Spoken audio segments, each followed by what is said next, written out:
اذان پہلے ہے، نماز بعد میں ہے۔ کیا مطلب؟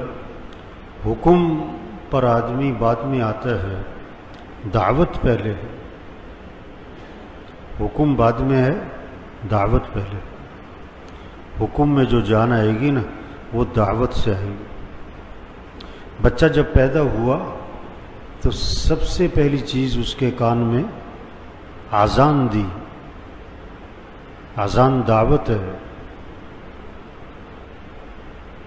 سب سے پہلی بات جو کان میں ڈالی وہ اذان ہے۔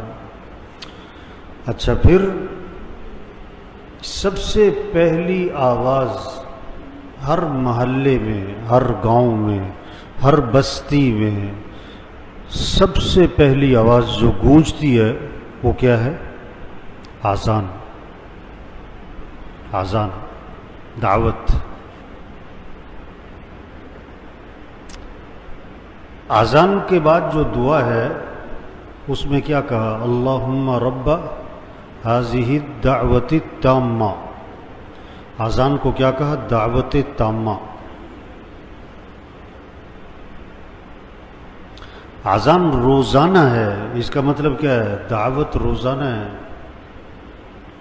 اور اذان دن میں بار بار ہے، 5 مرتبہ۔ کیا مطلب؟ دعوت بار بار دو۔ دیکھو سب کو پتہ ہے نماز فرض ہے، پھر اذان کیوں ہے؟ پھر اذان کیوں ہے؟ اس کا مطلب ہے پھر یاد دہانی کرو، پھر یاد دہانی کرو۔ اذان غیر مسلموں کے لیے نہیں ہے، کس کے لیے؟ مسلمانوں کے لیے۔ ایک طبقہ کہتا ہے نا جی دعوت غیر مسلموں کو دو، تو اذان تو دعوت ہے، اور یہ کس کے لیے؟ مسلمانوں کے لیے، مسلمانوں کے لیے۔ اور مؤذن کے ذمے کیا ہے؟ اذان دینا ہے۔ کوئی نماز پڑھے پڑھے نہ پڑھے نہ پڑھے، اس نے اذان دینی ہے۔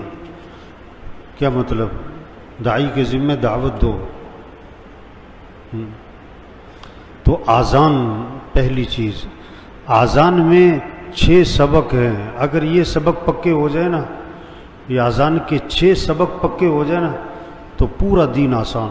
پھر رمضان، پھر روزے، پھر تراویح، پھر اخلاق، پھر حیا، پھر شریعت کی پابندی، اعمال کی پابندی، پھر گناہوں سے بچنا، سب آسان ہے اگر یہ اذان کے 6 سبق پکے ہو جائیں۔ پہلا سبق اذان کا، اللہ اکبر اللہ اکبر۔ سب سے بڑا کون ہے؟ اللہ۔ سب سے بڑا کون ہے؟ اللہ۔ پھر کہا مؤذن نے اللہ اکبر اللہ اکبر۔ سب سے بڑا کون ہے؟ اللہ۔ سب سے بڑا کون ہے؟ اللہ۔ 4 مرتبہ۔ ایک دفعہ کہنا کافی تھا؟ نہیں، بار بار اللہ سب سے بڑا ہے، اللہ سب سے بڑا ہے، اللہ سب سے بڑا ہے، اللہ سب سے بڑا ہے۔ کوئی بڑا نہیں ہے۔ بڑا ڈاکٹر، بڑا وزیر، بڑا وکیل، بڑا جج، بڑا افسر، بڑا مالدار، بڑا تاجر، سب دھوکہ ہے، کوئی بڑا نہیں ہے۔ بڑا اللہ ہے۔ اس اللہ کی بڑائی دل میں بٹھاؤ، اس اللہ کی عظمت کو دل میں اتارو۔ قم فانذر وربک فکبر۔ پہلا حکم آ رہا ہے، کھڑے ہو جائیں آپ، ان کو ڈرائیں اور اپنے رب کی عظمت بیان کریں۔ رب کی عظمت بولو۔ کچھ نہ تھا اور کون تھا؟ اللہ۔ اور کچھ نہ رہے گا اور کون رہ جائے گا؟ اللہ۔ اول بھی کون؟ اللہ۔ آخر بھی کون؟ اللہ۔ ظاہر بھی کون؟ ظاہر کا مطلب آپ کو بادل نظر آ رہا ہے تو بادل سے کون کس کو پہچانو؟ اللہ کو۔ سورج نظر آ رہا ہے، سورج سے کس کو پہچانو؟ اللہ کو۔ یہ درخت نظر آ رہا ہے، ہر درخت کس کی پہچان؟ اللہ کی۔ بارش اللہ کی پہچان، گرمی، سردی، دن، رات، یہ جانور، یہ پرندے، یہ درندے، یہ ظاہر۔ اللہ ظاہر ہے، ہر چیز میں اللہ نظر آتا ہے۔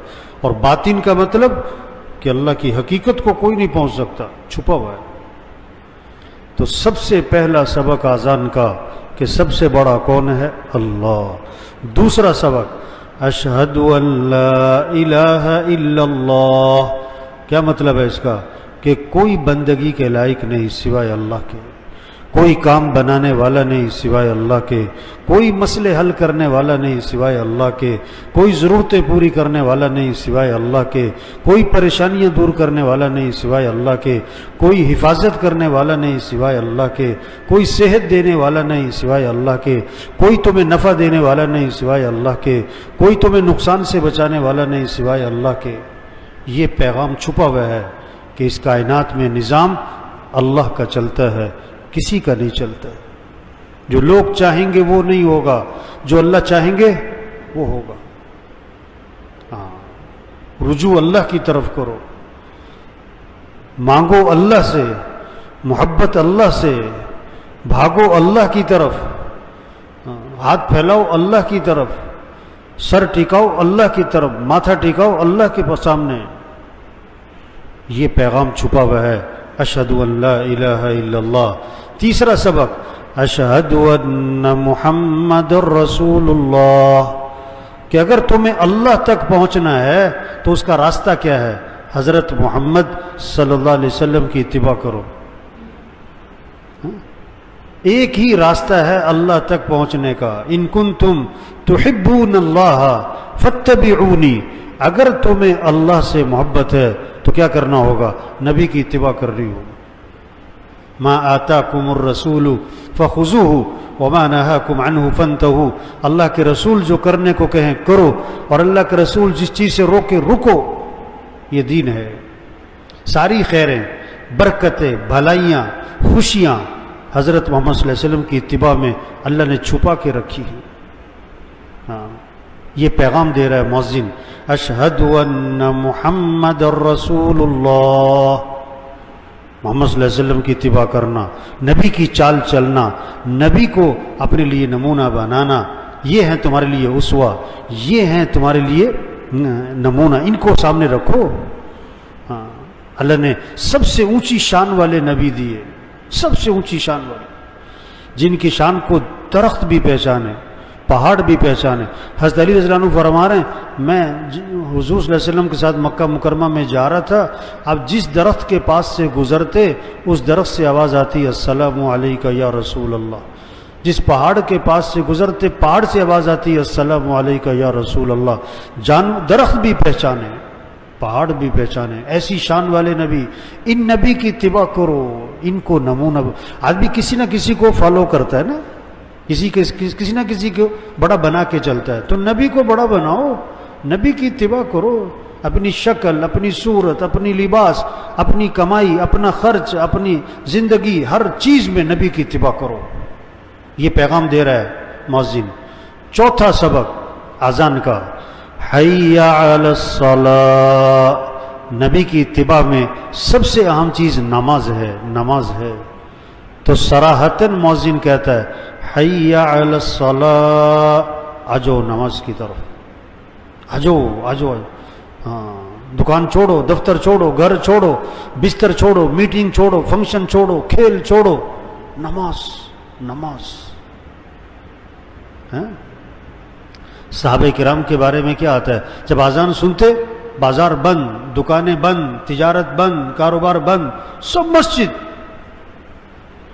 طواف 24 گھنٹے چل رہا ہے، 24 گھنٹے، گرمی سردی بارش دن رات، طواف نہیں بند ہوتا۔ لیکن جو ہی نماز کھڑی ہوتی طواف بھی، طواف جیسا عمل بھی نماز کے لیے کیا ہو رہا ہے؟ بند۔ اوہو، آج تو مسلمان کا کھیل بند نہیں ہوتا۔ جس نماز کے لیے طواف بند ہوتا ہے، آج کے مسلمان کا کھیل بھی بند نہیں ہوتا۔ گراؤنڈ کے ساتھ مسجد ہے، مسجد میں اذان ہو رہی ہے، لڑکے کھیل رہے ہیں، کھیل رہے ہیں۔ صرف نماز نہیں، جمعے میں آپ کئی دفعہ دیکھو، جمعے کے وقت جمعہ پڑھنے جا رہے ہیں آپ، لوگ کرکٹ کا میچ کھیل رہے ہیں۔ آپ جمعہ پڑھ کے آ رہے ہیں، کرکٹ کا میچ ہو رہا ہے۔ یہ کون ہے؟ مسلمان ہے۔ اسلام اور کفر میں فرق کرنے والی چیز کیا ہے؟ نماز، نماز۔ حی علی الصلاۃ، آجو آجو آجو نماز کی طرف۔ پانچواں سبق، حی علی الفلاح، تمہاری کامیابی نماز میں ہے۔ صرف نماز برکت کی چیز نہیں ہے، صرف ثواب کی چیز نہیں ہے، ہاں، تمہارے مسئلوں کا حل بھی نماز میں ہے، تمہاری کامیابیاں بھی نماز میں ہیں، تمہارا نفع بھی نماز میں ہے، تمہارے کاموں کا بننا بھی نماز میں ہے۔ کیسی عجیب بات ہے، جس نماز میں مسئلوں کا حل ہے، آج لوگ اس نماز میں اپنے کاموں کا حرج سمجھ رہے ہیں کہ میرے کاموں کا حرج ہو جائے گا۔ جس نماز میں نفع ہے وہ کیا سمجھ رہا ہے، میں نماز پڑھنے جاؤں گا میری دکان کا نقصان ہو جائے گا۔ توبہ توبہ توبہ۔ مؤذن چیخ چیخ کے روز کہتا ہے حی علی الفلاح، آ جاؤ کامیابی کی طرف۔ ساری دنیا کامیابی کی تلاش میں جا رہی ہے، ساری دنیا کی دوڑ لگتی ہے کامیابی کی تلاش میں، اور مؤذن بار بار کہہ رہا ہے حی علی الفلاح، آ جاؤ کامیابی کی طرف۔ چھٹا سبق فجر کی اذان میں اضافہ کیا، فجر کی اذان میں اضافہ کیا، الصلاۃ خیر من النوم، الصلاۃ خیر من النوم، نماز بہتر ہے نیند سے، نماز بہتر ہے نیند سے، اٹھ جاؤ اٹھ جاؤ۔ کیسے فجر میں سناٹا ہے محلوں میں، کالونیوں میں سناٹا۔ یہ تو آج کل جو تھوڑی بہت رونق ہے یہ تو کس کی برکت ہے؟ کس کی برکت ہے؟ یہ تو رمضان کی برکت ہے۔ جیسے رمضانی حافظ ہوتے ہیں نا، رمضانی حافظ، اس طرح بہت سارے رمضانی نمازی ہوتے جو رمضان میں نظر آتے ہیں، پورا سال نظر تو الصلاۃ خیر من النوم، نماز بہتر ہے نیند سے، اٹھ جاؤ۔ دیکھو زندہ آدمی کو سوئی چبھو، سوئی، زندہ آدمی کو سوئی چھوٹی سی اس کی چیخ نکل جائے اور 6 فٹ کا جسم اچھل پڑے، اور مردہ کو خنجر مارو وہ ٹس سے مس نہ ہو۔ جس کا دل زندہ ہوگا اللہ اکبر اللہ اکبر، یہ آواز اس کو دفتر سے، بستر سے، میٹنگ سے، فنکشن سے اٹھائے گی اور نماز کو لے جائے گی۔ جس کا دل مردہ ہوگا وہ اذان پہ اذان سنے گا، ٹس سے مس نہ ہوگا۔ دل زندہ ہوتا ہے اللہ کی عظمت، اللہ کی محبت، اللہ کی بڑائی۔ یوم لا ينفع مال ولا بنون الا من اتى الله بقلب سلیم، وہ دن آنے والا ہے کسی مال والے کو مال فائدہ نہ دے گا، کسی کی اولاد کوئی کام نہ آئے گی، جو سلامتی والا دل لے کر آئے گا وہ کامیاب ہوگا، وہ کامیاب ہوگا۔ اذان کے پہلے 2 سبق مؤذن دوبارہ دہراتا ہے اذان میں۔ دوبارہ مؤذن نے کہا اللہ اکبر اللہ اکبر، اللہ سب سے بڑا ہے، اللہ سب سے بڑا ہے، لا الہ الا اللہ، اس کے سوا کوئی بندگی کے لائق نہیں، وہی ہے کام بنانے والا، وہی ہے نفع دینے والا، وہی ہے مسئلے حل کرنے والا۔ میرے بھائیو دیکھو یہ اذان دعوت ہے، دعوت میں یہ اذان میں یہ 6 سبق ہیں، یہ پکے ہو جائیں، پکے ہو جائیں تو دین بہت آسان، نماز آسان۔ پھر نماز صرف سوکھی نماز نہیں، پھر نماز اللہ کی محبت کے ساتھ ہو، پھر نماز اللہ کی محبت کے ساتھ، پھر نماز کا شوق ہوگا، شوق ہوگا، پھر نماز میں لذت ہوگی، نماز میں حلاوت ہوگی۔ جان چھڑانے والی نماز نہیں ہوگی، جان چھڑانے والی نماز نہیں ہوگی، نماز میں دل لگے گا، دل لگے گا، دل لگے گا۔ پھر روزہ صرف کھانے پینے کا نہیں ہوگا کہ کھانا نہیں پینا نہیں، پھر روزہ اللہ کی محبت کے ساتھ ہوگا۔ ہاں پھر آنکھ کا بھی روزہ ہوگا، پھر زبان کا بھی روزہ ہوگا، کان کا بھی روزہ ہوگا۔ آپ صلی اللہ علیہ وسلم نے فرمایا جو بری بات کہنا نہ چھوڑے اور برے کام کرنا نہ چھوڑے، اللہ کو کوئی ضرورت نہیں اس بات کی کہ وہ کھانا پینا چھوڑ دے۔ آپ نے فرمایا روزہ ڈھال ہے، جب تک کہ اس کو پھاڑ نہ ڈالے۔ صحابہ نے عرض کیا حضور روزہ کس چیز سے پھٹ جاتا ہے؟ فرمایا جھوٹ بولنے سے پھٹ جاتا ہے، غیبت کرنے سے پھٹ جاتا ہے۔ بالٹی میں سوراخ ہو، ایک اس میں پانی نہیں ٹھہرے گا، چاہے ٹیوب ویل کے نیچے رکھو۔ تو جب دل میں اللہ کی عظمت ہوگی، اللہ کی محبت ہوگی، پھر روزہ آداب کے ساتھ ہوگا، پھر روزہ جاندار ہوگا، پھر اس روزے سے تقوی پیدا ہوگا۔ روزے سے مقصود کیا ہے؟ تقوی ہے۔ اور روزے سے تقوی کب آئے گا؟ جب روزہ آداب کے ساتھ، جب آنکھ کا بھی روزہ ہو غلط دیکھنا نہیں، کان کا بھی روزہ ہو غلط سننا نہیں، زبان کا بھی روزہ ہو غلط بولنا نہیں، ہاتھ کا روزہ ہو کسی پہ ظلم نہیں کرنا، غلط لکھنا نہیں، پاؤں کا روزہ ہو غلط چلنا نہیں، دماغ کا روزہ ہو غلط سوچنا نہیں، دل کا روزہ ہو غلط شوق نہ ہو، غلط جذبات نہ ہو، غلط محبتیں نہ ہوں۔ جب اللہ کی محبت اور اللہ کی عظمت دل میں آتی ہے پھر روزہ جاندار، پھر قرآن کا شوق، جب اللہ سے محبت ہوگی نا پھر قرآن کا شوق ہوگا، ذوق ہوگا، قرآن سے عشق ہوگا، قرآن سے محبت ہوگی، تلاوت کا مزاج ہوگا۔ 5 سپارے 8 سپارے 10 سپارے، رمضان ہے 3 سپارے، چلو کم از کم 3 ختم تو ہو رمضان میں، کم از کم آخری درجہ ہے، چلو 1 سپارہ روز۔ اب سب دیکھیں روزانہ کتنا قرآن پڑھ رہے ہیں، آپ کی بیوی، آپ کے بچے، آپ کی بہو، آپ کی بیٹی، قرآن کا شوق ہے، اللہ کی محبت ہوگی، دعوت سے اللہ کی عظمت آتی ہے، دعوت سے اللہ کی محبت آتی ہے، اللہ کی محبت آتی ہے نماز میں جان، قرآن میں جان، پھر ذکر، زبان پہ اللہ کا نام آتا ہے۔ آپ صلی اللہ علیہ وسلم نے فرمایا رمضان میں 4 چیزوں کی کثرت کرو، لا الہ الا اللہ، لا الہ الا اللہ، لا الہ الا اللہ، اس کی کثرت کرو۔ برفی کسی کو پسند ہے نا، برفی کھا کے مزہ آتا ہے، برفی دیکھ کے مزہ آتا ہے، برفی کا نام سن کے مزہ آتا ہے۔ کسی کو گلاب جامن پسند، جب اللہ سے محبت ہوگی تو اللہ کا نام لینے میں کیا آئے گا؟ ہاں، پھر مزے سے کہے گا لا الہ الا اللہ، لا الہ الا اللہ، لا الہ الا اللہ، لا الہ الا اللہ، لا الہ الا اللہ، پھر ذکر میں لذت، حلاوت۔ رمضان میں کثرت کرو لا الہ الا اللہ۔ دوسرا استغفار کی کثرت کرو، استغفر اللہ ربی من کل ذنب واتوب الیہ رب اغفر وارحم وانت خیر الراحمین لا الہ الا انت سبحانک انی کنت من الظالمین۔ چھوٹا سا استغفار، استغفر اللہ استغفر اللہ استغفر اللہ۔ تیسرا رمضان میں اللہ سے جنت مانگو۔